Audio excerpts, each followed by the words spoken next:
अस्सलाम वालेकुम। के न्यूज हेडलाइंस के साथ मैं हूं हारिस अली शगिलानी और मैं हूं कुदसिया शौकत। चलते हैं आज की अहम खबरों की तरफ।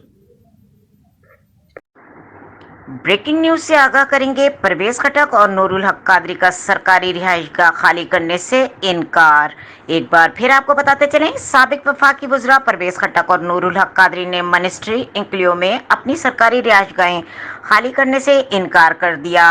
रूल्स के तहत वज़रा काबीना खत्म होने के बाद सिर्फ 15 दिन तक वजीर सरकारी रिहाइशगाह इस्तेमाल कर सकते हैं। ज़राए का कहना है कि पीटीआई हुकूमत की काबीना 10 अप्रैल को ख़त्म हो गई थी। काबीना ख़त्म होने के बावजूद परवेज खटक ने ताहाल सरकारी रिहाइशगाह खाली नहीं की।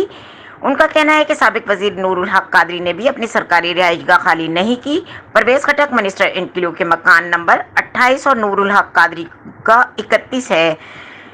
इस बारे में राब्ता करने के बावजूद परवेज खटक का मौका नहीं मिल सका। उनका कहना है कि परवेज खटक की सरकारी रिहाइशगाह वफाकी वजीर मौलाना अब्दुल बासित की अलाट की गई है, जो रिहाइशगाह खाली न होने के बाइस मुंतकिल नहीं हो सके।